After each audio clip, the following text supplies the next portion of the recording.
Hi, this is Ned Siegfried from Siegfried and Jensen. As proud sponsors of BeliefCast, we hope you are inspired by Todd's weekly podcasts, which contain so many courageous stories of recovery and personal growth. Remember, it's not what happened in the past that matters, it's what happens in the future. We invite you all to work hard and be optimistic about your future. Enjoy today's podcast. Welcome back, everybody. This is Todd Sylvester with the Todd Inspires BeliefCast. Thank you for tuning in once again. Thank you for believing in me. I say that all the time, but it's just true. I love you guys, and your support has been so great. And I want to thank our sponsors.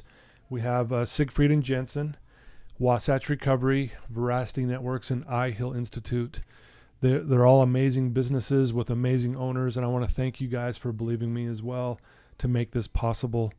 And your constant support has just been, the greatest thing that's ever happened to this. And so thank you. And I want to thank my previous guests. You guys have been fantastic. And today you guys are in for a treat. This story is going to make you smile, laugh, and cry and inspire you to be better. And I'm just so excited. Today we are joined by Beau Millett. Beau, thanks for joining us. Thanks for having us. Yeah. His mom's also in here. Tammy, thanks for joining us as well. Happy to be here. Yeah, she's going to provide some insight from her perspective, and I'm excited to have her here as well. But I'm going to start off by sharing a little background on Beau. He's going to be a senior in high school this year. Which high school are you going to? Parowan High. Parowan High, right on. So he's going to be a senior. He spent his whole life playing competitive sports. He's excelled at everything he set his mind to, and I love that part. And I think that's also why you're sitting here with me today.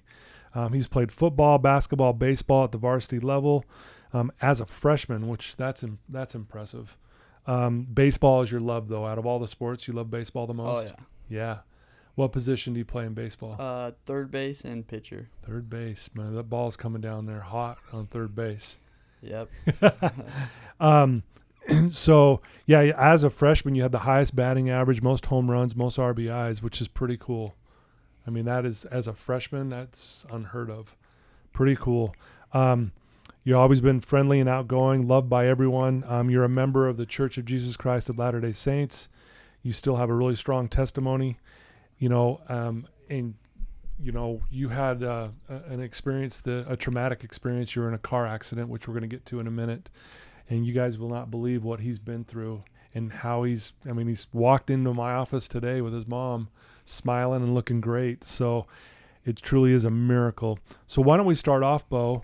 Why don't you just tell us a little bit about your childhood, a little bit about growing up, and a little bit about your family? So like you said, I always played sports, and I played on travel teams like all growing up, football, basketball, and baseball. And I think that helped me at the high school level. And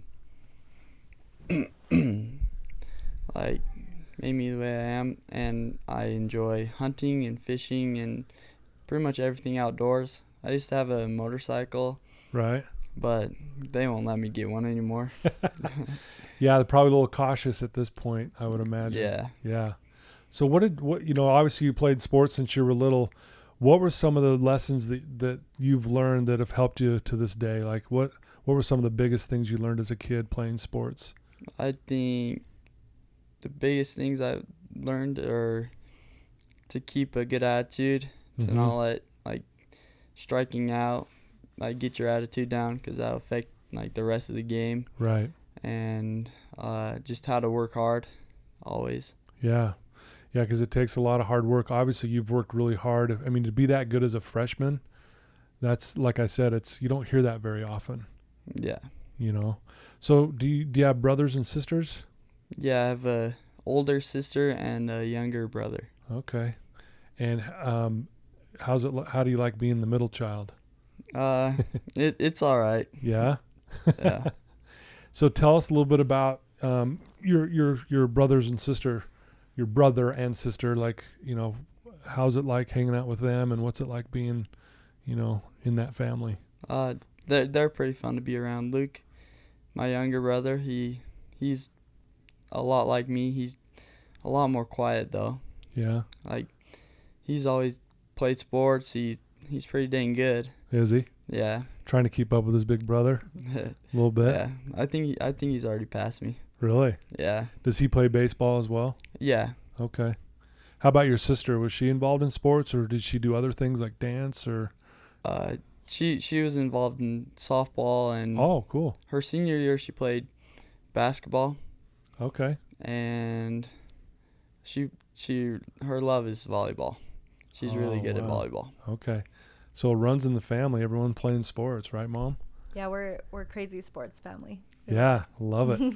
Well, you know what I love about sports is, yeah, it's fun, but it's the life lessons that it teaches us. And that's why I asked you, what were some of these things that you learned? I mean, it teaches confidence. It teaches self-discipline. It helps you, like you said, when if you strike out, you have to adjust your attitude on the fly, or it'll affect the rest of your game. I mean, that's a skill, right? To learn that.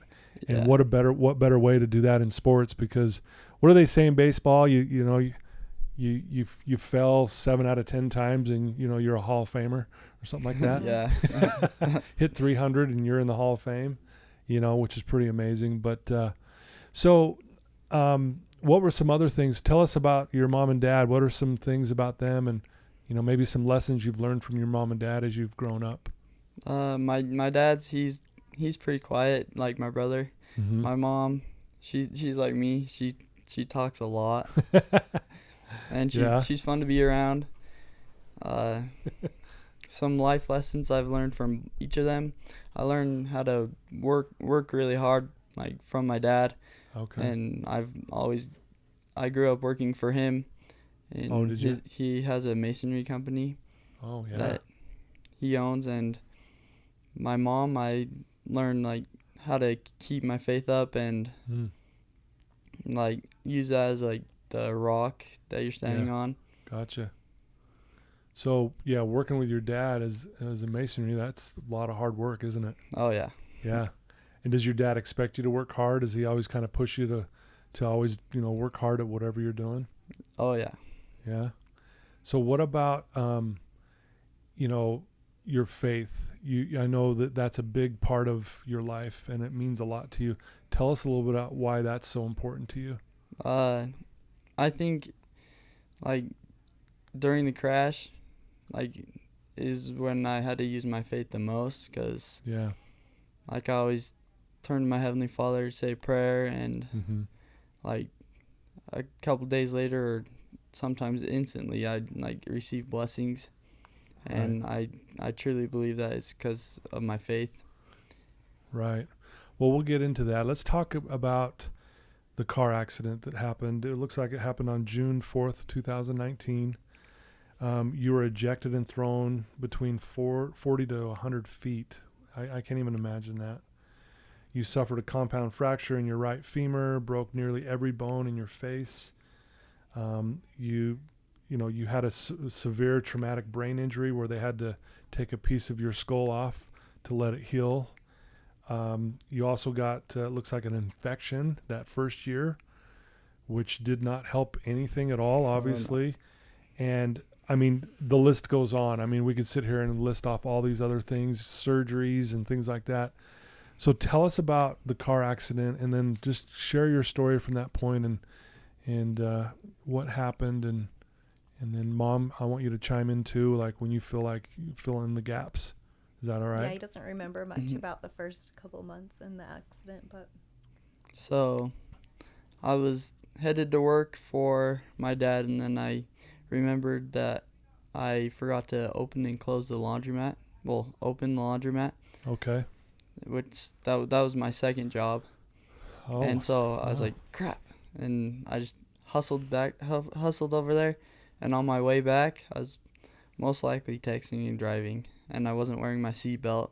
And then for some reason, I swerved and went off the road and rolled 3 times. Oh, and I was ejected because I wasn't wearing my seatbelt. Do you know how fast you were going? I don't know. Don't know. Well, I would imagine pretty fast if you had, being ejected that far. Yeah.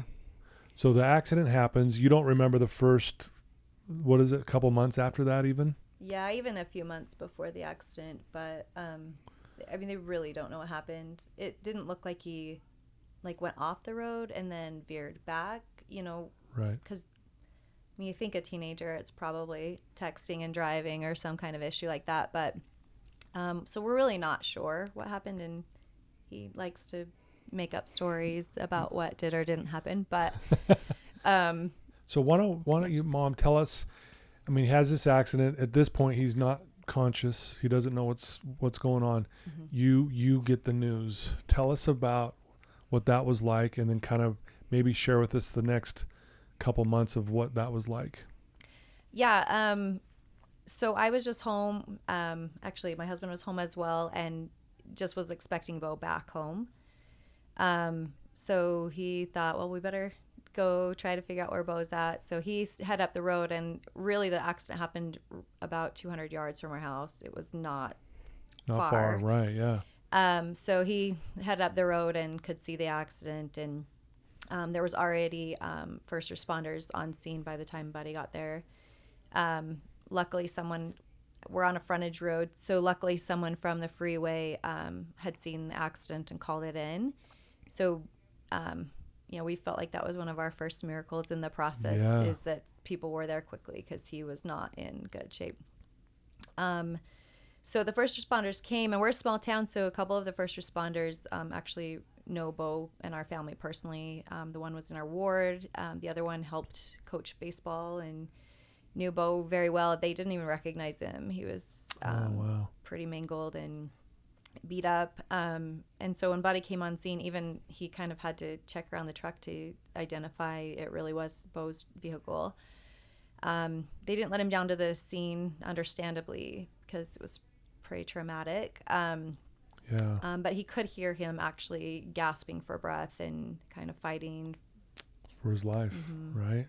Yeah, but he was out like in a sagebrush field. We couldn't really, see him, just kind of hear things. But wow. So they life flighted him to St. George because they didn't know if he would survive. They life flighted him to St. George to get him stable enough, and then we knew from there we would go to Primary Children's. So we drove to St. George and not knowing if he was going to make it or not, and not really knowing what we were dealing with. And by the time we got there, we realized he had a lot going on. Wow. So as a mom hearing this, I mean, I already know the answer, but I mean, how are you dealing with this? It was pretty devastating. My husband called, and just hearing the fear in his voice, he's a very strong, we got this kind of guy, and just hearing that fear was pretty traumatic. And I bet our family had actually dealt with a year prior an accident with my daughter where she nearly lost her eye and had to be life flighted to the U. Really? And so it was just, man, are we ready to do this again? You're like, we have How to do is this again? Hitting us all over again. And oh my gosh. So it was tough. Yeah. Wow. Definitely drop to your knees at that moment in time and ask for some help and comfort. For sure. So Beau, you have this accident. The first couple months you are just a blur to you don't remember it, which on one level is probably a blessing, right? Yeah. I mean, to have to remember that pain initially, I mean, what a blessing it is that you didn't, I think, right? Yeah. Do you look at it that way? Yeah. Yeah. So tell us, like, when you started kind of coming to, and when you started realizing, hey, I've been in an accident, and just kind of take us from that point and move on from there. I don't know what the first thing I remember is, but I sort of remember like the therapies I was doing and like them bending my leg because I broke my femur. Oh man. And and I couldn't even bend my knee, and so they were trying to bend my knee, and I just remember like screaming out in pain. Oh yeah. And at that point I had a tracheotomy in my throat, and so I wasn't supposed to be able to make any sound, but I was screaming through my trach. You were? Yeah. Wow. So it must have been very painful. Yeah. I can't even imagine breaking your femur, and so they're just trying to get your leg to start to move a little bit, right? Yeah. Did So they he, have? yeah. Oh, go He ahead. ended up with like calcification due, I mean, your body builds that naturally when you break a bone. So he had that in his hip, and then he had a really large hematoma in his muscle from all of that. And so the combination just made it incredibly painful. Yeah. Wow. So you scream in pain, and just kind of take us from there. Like, what are just, yeah. And then, like, most of it's just a blur. Mm-hmm. But I remember going out in the field and playing baseball for therapy, and Oh, really? yeah, and hitting wiffle balls. Oh, yeah. Yeah. And how many months has this been now since the accident that you're now like hitting wiffle balls, which is pretty amazing. Yeah, it was about a month and a half. Really? It was Yeah. amazing. And that's fast. Like you mentioned that earlier, like how fast this healing process, along with you got an infection, right? Yeah. I mean, So I walked out of the hospital on my own, or like just by myself. Well, they were near me, but like Not yeah, they're without like, help. yeah, that's uh, amazing. On August 2nd. Okay. And Wow. so we thought like dang, that was way fast. Like we're done. Now we can move on. And then I got an infection on my brain, Oh, and then I had to go back, and they had to open my head up again. yeah. Oh, wow. Brain surgery number 3, and then they started me on some serious antibiotics, and then I got what was called Duress syndrome from, like, it's a reaction to this antibiotics. Okay. And so then they started me, or they stopped those antibiotics and opened my head up again, and they found that there's still infection on my brain. And so they Not at that point. oh The Duress syndrome was just a reaction to the antibiotics. Right. And was life-threatening. Like we went, took him in, he was super sick, and next thing we knew, we were being life-flighted back to primary children's. So it was basically his liver and kidneys shutting down completely in a reaction. In the reaction to that, wow. And the brain infection, was that life-threatening? I would imagine, yeah. Yes, yeah. It actually was MRSA, which is very hard to treat. Oh, man, yeah. Yeah. So it's kind of like one step forward, 2 steps back, constantly, the back and forth, That right? is our Throughout story. Yeah. Through the next year. So how's the family, Mom, dealing with this? Like, you're seeing your son, going through this painful process of making it back. I mean, how did you feel, and just share your experience from watching that? Yeah, it was challenging. I mean, Beau has always been abnormally strong, abnormally athletic, and so it was really tough to see him so lifeless and struggling just to breathe, or small things. It was really tough on my husband. He made the executive family decision to have him run and drive that morning to open the laundromat, and so he felt just this overwhelming guilt. I mean, you can't really go there, but you sometimes do. And sure. What if, or maybe we should have. And so he really struggled that way too. And we really turned to our faith too. I remember months before this, I felt very overwhelmingly strong that my boys would be able to impact people, and I clung to that and to that faith, knowing that he did have a purpose, and I felt really strongly that he was going to overcome this. But we were told it would take years of recovery. We did not expect how quickly he was able to come back from this. But it was tough, it was weeks of just hoping he would wake up, and then just praying that he could squeeze our hand or lift a finger, just, even just learning how to talk again. It was tough watching him in therapies, trying to just move a ball or, pull a ring from one side of a loop to another, just small, simple movements were just so challenging for him in the beginning. And it was tough. And the unknown was hard to not know how long, this recovery would take. Yeah, it's pretty amazing that here. I mean, like I said in the beginning, he walked in here. You look great, and you're going to be playing sports again, right? I mean, you're back playing. Yeah, I played last year. Yeah, I mean, how did that go? There's so much here I want to talk about, but so you have let's go back. I'm sorry.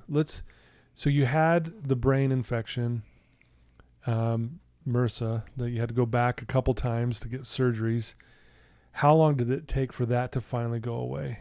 So they switched my antibiotics, and by November, I was back playing 5-on-5 basketball and hitting live pitch by baseballs. November. Yeah. That's insane. Seriously. How was your attitude through this? Did you ever feel depressed? Did you ever feel like, why me? Why did this have to happen to me? I've always wondered that, when someone goes through something this, hard, but here you are in November playing again. Yeah. I wasn't ever depressed. I always did the best I could to just laugh and joke around with my mom and keep everybody around me laughing, because I don't feel like it's very productive thinking to just think why me. Yeah. It happened. I can just move on and deal with it. Wow. That is amazing. That's always been my thinking. So you've been like that even as a kid, right? Yeah. Yeah. I think that, again, that's where I think sports plays a big part in this, because of the mindset you have to be good at what you do, right? Yeah. And it sounds like you handled this the same way. Like you said, you strike out, what's my attitude going to be like so I don't ruin the rest of my game? Yeah. You had this accident. What's my mindset going to be so I don't ruin the rest of my life? Yeah. Because if you were depressed and sad and sitting in your room, everyone would understand that. I would be I'm blown away you're sitting here, dude. I'm really impressed with that. So you start playing sports. Did you ever, though, feel frustrated, man, I don't know, because you could remember how you used to play sports, right? How good you were. Was it hard to be okay, I'm not playing like I normally did before, at least in the beginning? I feel with basketball, we were at a Thanksgiving dinner, and I was playing with all my cousins, and I was actually doing pretty good. My shot was on and everything, and then, but that night, as we were driving home, I had 2 seizures, and I had to go to the hospital in Richfield, I think, and they found out there that there was still infection on my brain. My goodness. And so that's when I had to have another brain surgery. So this is surgery number 4? Yeah. So number 4. In January. So that's why it wasn't because you were overdoing it with playing basketball, which, I might think wow, should he be playing right now? Right. Because it's, but it was more because the infection was still in there. Yeah. Okay. And so they opened my head up, and they decided to start me on some more serious antibiotics, and they had to leave my skull piece out for 4 months. And wow. I got to wear a really sexy helmet. Right. And I called it my triangle head because there's this hole in my head. Really? Yeah. And then was that painful for you? After that surgery and then having that special helmet, was it painful? No, it felt so weird. I was used to rub my hand against it, and it was kind of squishy, which is not normal. So it felt so weird. It wasn't necessarily painful, but the side effects from that, and then he dealt with sinking skin flap syndrome, which is what is that? It's again very rare, like dress syndrome. We like to go big or go home, I guess. Right. But without that skull piece, just the pressure the environmental pressure and everything, it actually pushes on your brain and has it kind of sinks and shifts. So it actually caused him physically and cognitively to go in reverse.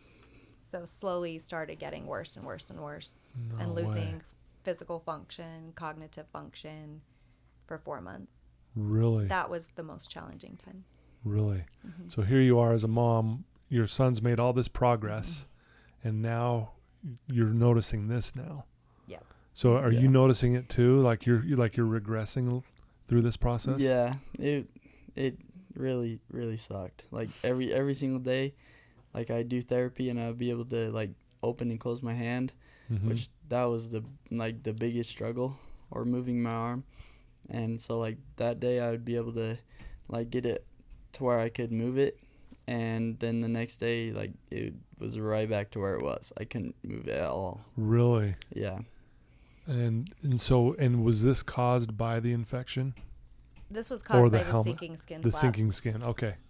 Man, and just like you said, another thing. Here we go. Something that's rare. And yeah. So how, after that 4 months of not having part of your skull on, at that point was like everything looking good, healed wise, meaning no more disease, or infection? Yeah. Okay.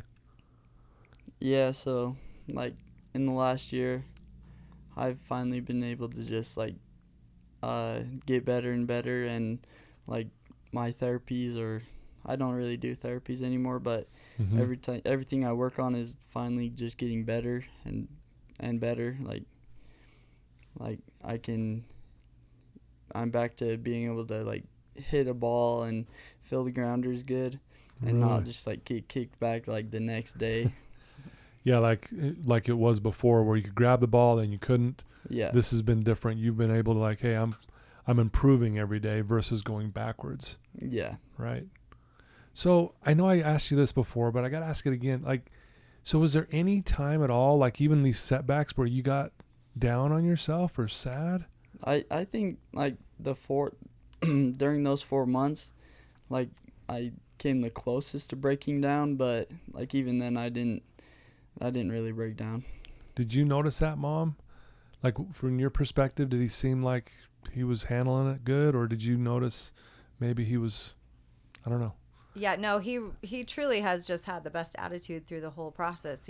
He was the one lifting the rest of us, when we would get frustrated, like, we're dealing with this again, or this dragging on, or this is getting worse. It was really hard to do the roller coaster. I kept saying I could handle the year-long uphill battle, but the up and then down was so mentally exhausting for all of us. But he really stayed super positive. It was maybe towards the end of that 4 months, because he couldn't really go out on his own. He was losing independence. We couldn't really leave him alone because he was falling down and having issues. School was getting really, really tough for him, which he's always been brilliantly smart. And so just trying to finish out sophomore year was a little bit of a struggle to get him through that. That was probably the hardest part. And basketball season was hard for him. He handles it well, but it was very discouraging to not be where he wanted to be. Yeah, I bet that was tough. But man, I'm blown away just at your attitude, because, like you said, he was lifting all you guys up. I mean, because from the outside, I would be like, man, I'd be so sad and depressed. It seems like that's where you would go. But here you are going, nope, I'm going to keep that good attitude. What would you tell yourself? Was there something that you would say to yourself, like when you started maybe feeling like you were feeling a little, sad about things or down? I was kind of like just telling myself like just to stop, like that's not going to help anything. Like just try to get better, and like maybe tomorrow like you'll finally just start getting better. Mm-hmm.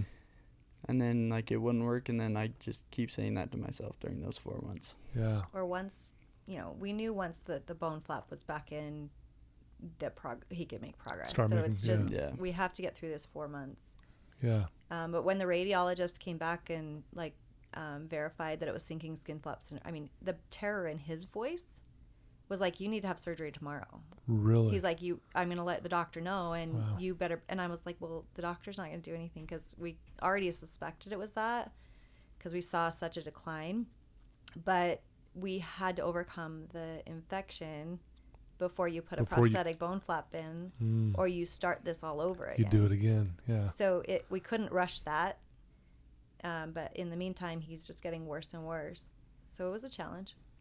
Yes, to say the least, Yeah. right? I mean, even, I look at your family and the way you guys are handling it, it's amazing. Like, it truly is inspiring to me. It's just, what makes me so impressed and just kind of blown away is how powerful the human spirit is, how powerful we can be as people, right? Yeah. I look at you, Beau, and just go, wow, you are this powerful kid. And I know you don't probably look at it that way. You're like, Todd, I'm just doing my thing, right? Yeah. You know what I mean? So after that 4 months, you start improving. And have you had any setbacks since that, after that 4 months? Once you got that fixed, have you been progressing, pretty much moving forward since then? Yeah, I think so. Is that it? He's done really good since we got that bone flap back in, and we could immediately start seeing, the effects of the sinking skin flap syndrome, like, reversing. Yeah. So it was a nice relief to start moving forward again. Yeah. So how did your faith play a role in this, to be where you're sitting here with me today? I feel like saying those prayers and like getting the answers, like that, like that's what built my faith like even stronger. Yeah. And so like I always had that to rely on, and it became stronger and stronger. So like I felt like I always had that to rely on even more and more every time. So this adversity brought you closer to God. Yeah. To your faith, made it more strong. Yeah. Yeah. It's interesting how sometimes it can go either way. I've heard other stories where it goes the other way, but you obviously chose to, like, you know what, I'm gonna hold on to this even more, and I'm gonna rely on that, and which again is also a testimony to the strength of you. Yeah. Did it help having family, obviously, there, mom, dad, and brother and sister, and probably your community, because you said it's a tight-knit community. I would imagine, had they rallied around you as well through this? Yeah. There was a youth group in my town, and like they all started a fast for me, and like everybody in my town, it's a pretty small town, so like they're all pretty religious, and so they are all like gathered around and like saying prayers for me and fasting for me, and so yeah. That's awesome. So anything else about the accident or anything that you would like to share? I know you brought some notes and stuff, but is anything else that you'd like to share with us?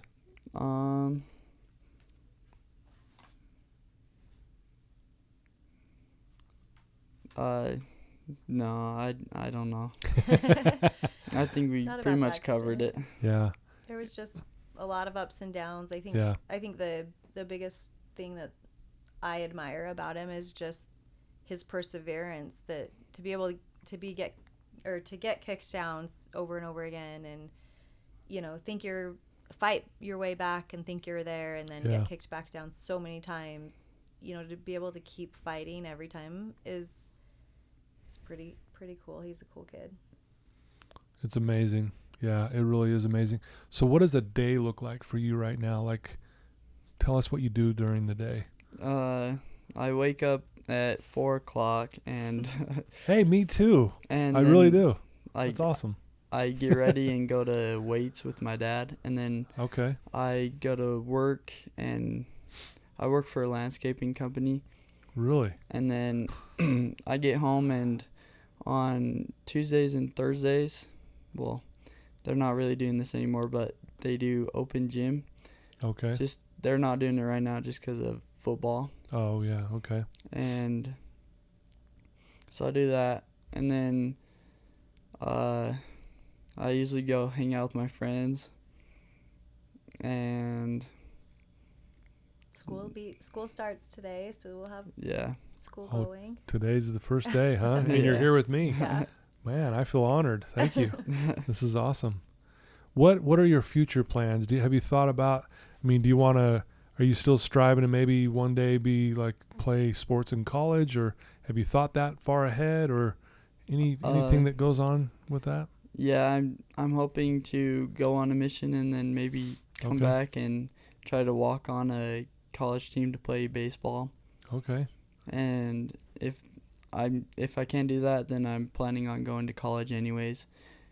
And I want to be a wildlife biologist. Really? Yeah. I don't hear that very often. Wildlife biologist. Explain that. Can you explain that to us? So you just basically like study the wildlife, and like sometimes they go out and count like the numbers of like birds or deer or just like the different wildlife in the area. Yeah. And yeah, something you love doing, obviously. Yeah. Yeah.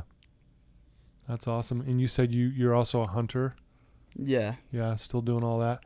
So, Mom, from your perspective, is things pretty much back to normal, or are there still things that are challenging and you're working on? Yeah, I think he's pretty well normal in a normal life. Yeah. You know, the places you notice just the little bit where he's off is just in sports because he was such an excellent athlete. But you know, seeing him out on a basketball court last year, it was just, I mean, can't even explain the way you feel as a parent going, he's lucky to be walking, you know, and to be able to go out there and get pushed around and, you know, run back and forth down the court and rebounding basketballs. And, you know, it was pretty incredible. And then, you know, he really worked his way back in baseball. Yeah. Got pretty far along that way, and he was actually able to pitch in the 2A state championship game. He was the starting pitcher. You're kidding. So It's I mean, amazing. It was wow. There's a lot of pride for what he's done and for overcome. Sure. Well, so impressive, Beau. Honestly, and you know it's your senior year, obviously. So you're playing baseball again. Yeah. Right, and basketball, correct? Yeah. Okay. So you're doing both. Any other things you're doing besides those two? No. Working 2 jobs. I mean, this kid, you're doing it all, man. You know, it's amazing. The other part I get from you too is you're a hard worker. Is that accurate? Yeah, I try to work hard. Yeah. I mean, probably something you learned from your mom and dad, but I think that's probably also played a part in why you've, you know, made it back so quickly. Yeah. Because you work hard. Do you practice, like, you know, as part of your day? Do you, on your own, do you like go out and shoot hoops or swing the bat or throw the ball on your own? I don't do it as much as I used to. Mm-hmm. Like last year I did that every day. Right. I would be on the baseball field or in the church gym shooting. Just shooting all the time. And like the other day I did go and shoot because they didn't have open gym. But it's just every once in a while now. Yeah, right on. So I always ask this question to my guests. If there's someone listening to you right now, Beau, who's struggling and, you know, they're going through a hard time and they're just wrestling with something that's been really hard for them, what advice could you give them right now? Just keep working hard. Like, it's not gonna last forever. You'll get through it if you just work hard and like keep your spirits up as best you can. Yeah. How important do you think having a faith, even if, you know, it's maybe your particular religion, but is faith, do you think that's a crucial part as well? Yeah. Just I think it's really crucial to have somebody like a thing to turn to. Yeah. Yeah, like a higher power. And yeah. Yeah. There's a lot of listeners that, you know, may not be of your faith. And but again, I admire that you're dedicated to it. And, you know, that's not an easy thing either, right? Yeah. But that's great advice. I love it. I mean, I think it comes down to how hard we want to work and put in the work. And you've obviously done so much work, including with your family supporting you. And I mean, what the family's gone through too. I mean, I can't even imagine. Mom, one last question to you as well. How do you feel like this has brought your family closer together? I think the biggest thing is showing these kids too that it's really your family. Not that we didn't have a lot of support from the community, but you really do realize it's your family that's going to be there, and they're your rock and they're your strength. Yeah. You know, and my older daughter really pulled together to help kind of hold the fort down while we lived at a hospital for a year. Yeah, and you know, took care of our younger son while he was doing his sports and his activities and his chaos. But you know, we had a strong faith to begin with, and that's really what helped us get through as well, just to know that you know, through the atonement we have the ability to be lifted and comforted, and he cares about what we're going through, and to be able to feel the spirit that was in the room when we're there, and just, you know, that he's mindful of you and he's there to help you and lift you. Was very helpful. Awesome. Very well said. Well, Beau, so great to have you on the show today. It was great to be here. Yeah, thank you so much for being willing to share your story. You really do inspire me, man. After hearing what you've been through and reading about you and studying you and see you walk into my office the way you did, I was like, I mean, that, like you said, Mom said earlier, just that you're walking is a miracle. But not only that, you're playing sports again and working and that kind of thing. So best of luck to you and your family in your future, and I'll be here rooting for you all the way to whatever you decide you're going to do. So thank you so much for your time today. Well, thank you. Yeah, Mom, thanks for chiming in with us. Appreciate it so much. Thanks for having us. We appreciate it. So glad you reached out. This is a beautiful story. You're an amazing person. Thank you. Yeah, I'm glad I know you now. That's awesome. Well, there you go, folks. Thank you for tuning in. Thank you so much again to my sponsors, and also just for you guys and all the support. Please share this with people you know, especially if you have a son or daughter who might be struggling with whatever it may be. They'll be inspired by Beau's story and his attitude and his hard work and his dedication to his faith. It truly is inspiring. So thank you for tuning in. And Tammy and Beau, you guys are great. Thanks for coming. Thank you. Take care. Thank you.